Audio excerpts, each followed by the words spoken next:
METALGODS, and I'm joined with Cambion. How you guys Hello. doing?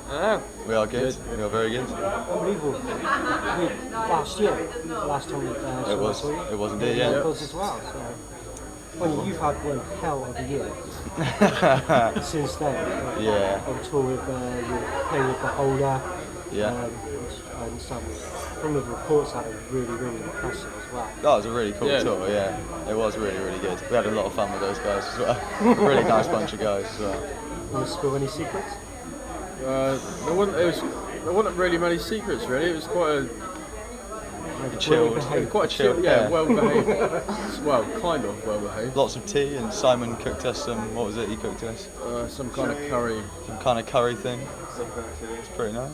Yeah. Cup of tea, chilling. It wasn't very, yeah. It wasn't very metal, It wasn't very rock and roll. But it was a laugh. So.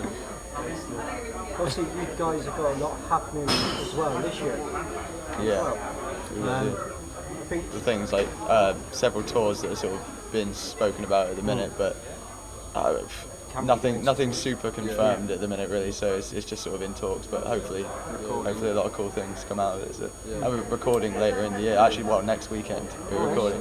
We're doing like a the EP we've got out at the minute, Virus. We're re-releasing that, but we're adding some like new tracks on and things like that. And we'll be playing the new songs tonight, and also at Bloodstock later on in the year. yeah.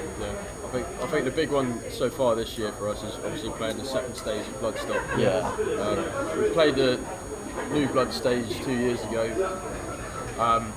Yeah, we went down really well, and Simon Hallhouse is back this year, so Yeah. it's all good. Major level up. That Wow. Sophie stage is huge. Yeah, well, exactly. I mean, aside from the main stage, it's a dream come true. Really. You can't ask for much more than that. So, Well, the thing is with that, you're getting closer to being well, on the yeah, main stage. yeah. One day, one day we'll be there. A couple more years and you'll But I mean, even so, like just if we were to, I mean, touch wood, nothing's going to happen. But if anything happened with Cambion, just being, but being able to play the Sophie stage alone is cool enough. So the main stage will be insane if that ever happens. But Yeah, let's see how it goes. yeah. You said about your EP, you're releasing a couple more songs. So you're going to be sort of like, is that almost being turned now from an EP into an album? Sort of. I suppose you could look at it that way. Yeah. Yeah, when we released it the first time, we really didn't get enough exposure. And the songs on it, we're still really happy with them. To date, it's some of the best stuff we've written. Obviously, the new stuff is on a different level again. But I think basically we felt we didn't do enough with Virus, or it didn't get enough attention that we thought it needed for that. So obviously we could just re-release it, but then releasing the same product, it's not giving anybody anything new. Yeah. So we wanted to add a couple of tracks on, so something different for them to listen to, slightly different artwork and things like that. So there'll be new things for people to see and hear, and obviously we might do like new T-shirts or something. We don't know. We'll see what happens with that, but just generally giving people something more and getting more out of what we were happy with at the time. So. Excellent. So when it comes to the artwork, have you stuck with the same person who did the original artwork? No, the guy who did the last one was amazing. It was really good, but for this one, obviously re-releasing, we're still sort of in the process of writing the album as well. I mean, we're aiming, obviously it's subject to change, but we're aiming to record it sort of beginning of next year, hopefully sort of January time or something.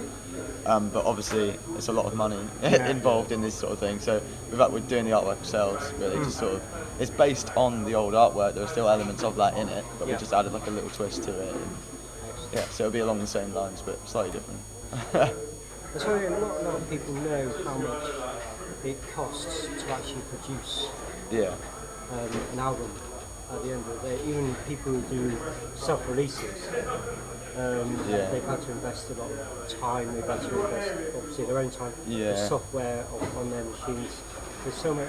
I think the main thing is outside of the metal crowd, just general public, are just so not in like an evil way, I'm not saying this, but so ignorant to how much it costs and what's involved. And people think, oh, as soon as you've got a record label sorted, no money involved, you get paid for every show. It's not the case nowadays. You get a record label, you're instantly in debt. Probably more so than if you did it yourself nowadays. So. Yeah, and there's some nasty label people out there as well. There are people. So say run labels, but then they screw the bands over than what they would need. So yeah, it is one of those situations. It's sort of like a label will come along, oh, we'll sign you guys, that sort of thing. But again, everyone has to read the small print of what you get out of it, or what you've got to put into it. I think initially as well, it's hard because you hear a lot of stuff about different people all the time, but obviously you can't pay attention to all of it. But I mean, the evidence is in the bands that have been working with some of these people, obviously not to name anyone or anything like that, but yeah, there are plenty of bands with horror stories, and like I said, you can't just go on their horror stories, you've got to find out for yourself sort of thing as well, but yeah, there are plenty of people trying to screw people over out there, yeah, that's for sure. Just going to kind of a fantasy question. Universal Studios are doing a new film, they haven't decided what sort of film it is yet, but you get a phone call.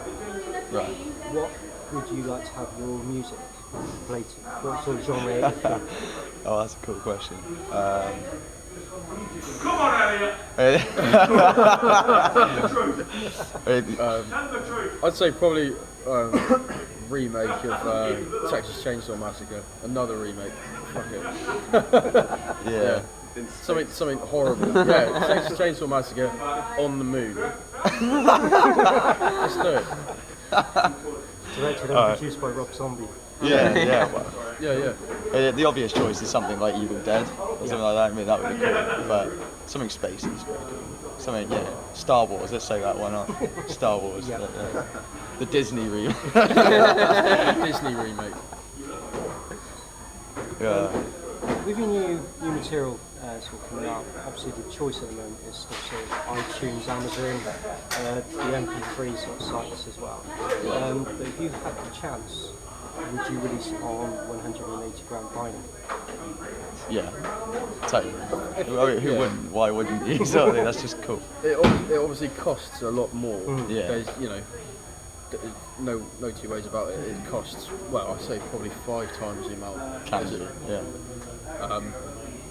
But yeah, if people want to buy vinyl, then we'd get it printed. Simple as. It's also kind of one of those things that a lot of people wouldn't listen to. It just looks nice on a wall or something like that, like a vinyl. But I think for that reason, unless there's enough interest for people to buy it, it doesn't warrant us doing that. But of course, yeah, it'd be cool to do that. Also, always wanted to record on tape, which would be awesome. That'd be really. It's coming back. The mates have released their next album. It sounds so good as well. It's, the only trouble is with cassette, you've got to have a pencil or something, or a pen, just in case. Yeah, that's true. And they don't do many car stereos these days with cassette, unless you buy some at sort of like 90s. You know, ain't going to last 5 minutes anyway. So. That's true. Yeah, that's very true. So the new material which you're working on, obviously the new sort of extension of the EP, have you got any ideas for like a video for one of the tracks, or would you be looking down that road? Yeah, we're going to do a video for one of the tracks. Maybe a second, see how it all goes. Really. We did a live video for one of the Virus songs, Virus Part 5, wasn't it? I think it was. Part 4. Part 4, yeah, Virus Part 4. We're kind of aiming. There's a guy who came around with us on the Beholder tour, a mate of ours called Sean, and he was brilliant. Like, he was just filming everything and anything, really. And he's going to kind of make like a compilation of live shots. He's going to film a bit of Bloodstock as well, hopefully. So we'll get like some of the footage from that, some of the footage from the Beholder tour, just random bits, and make like a live video out of that. But also would like to do a proper video for one of the new songs that we're adding to it. Yeah, definitely. I mean, we're it's everything's all a little bit up in the air at the moment. We haven't finalised everything. Yeah. Yeah, we haven't even recorded it yet. So it's all a bit. We've got a plan, but that plan might change in just a little while. So this jump of a year or say 18 months into the future, you've got the video produced. Scuzz, MTV Rocks or Kerrang, which channel would you have to debut that video? Scuzz. Well, I think they've all took a downhill turn in the last few years, well, haven't they? yeah. So Who agrees? Scuzz, when it first started, was great, and now it's just Same with Kerrang as well. and it's just full of the same old whiny wankery. It's just Yeah. it's crap. So, but yeah, if they wanna put our video on it, then yeah.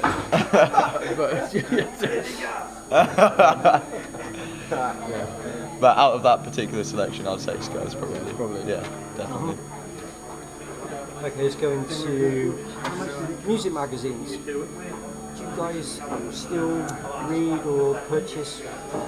Yeah. Which one's your favourite? Which one's out of order now? Top of the list? But Metal Hammer's a given, just because everyone reads Metal Hammer. Like, yeah, I mean Terrorize is pretty cool as well. I quite like Terrorize magazine. I pick up Rock Sound every now and again, but my brother's got a subscription to Metal Hammer, so I just nick that off him. I'm tight like that. Depends what bands are in there.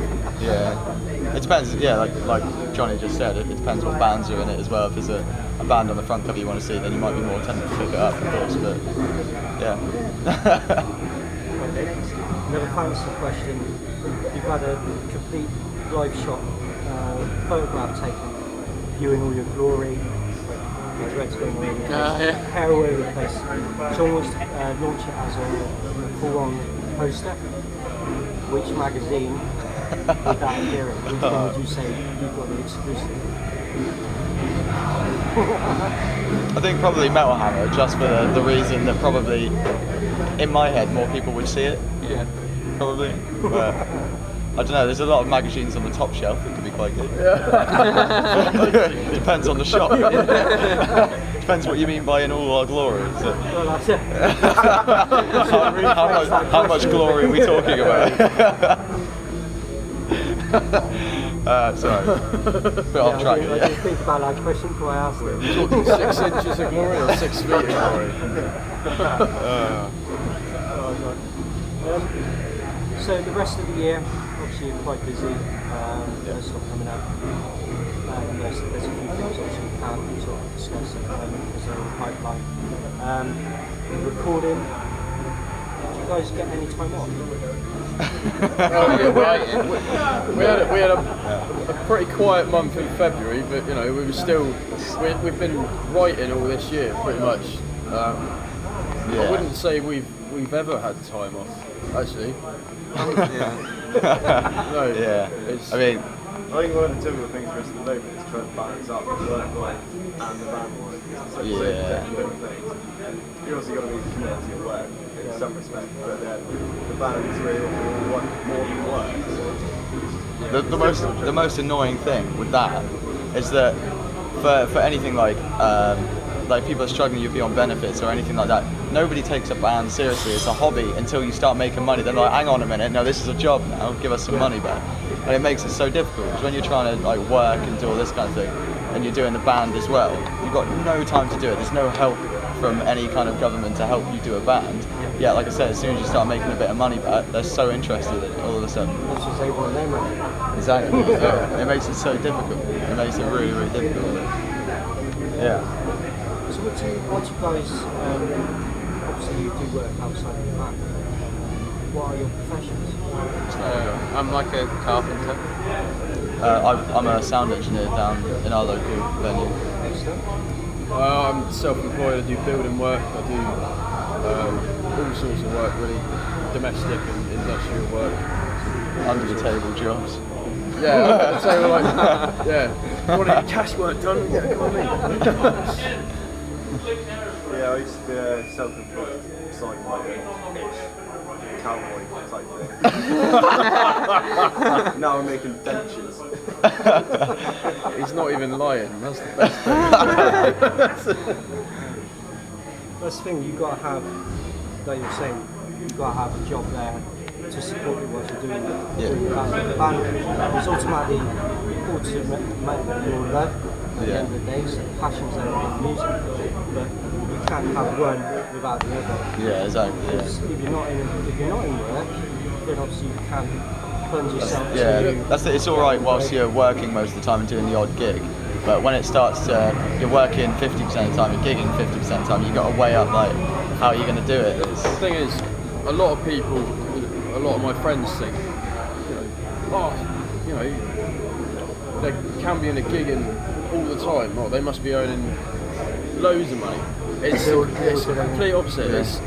There is absolutely no money in the music industry at all.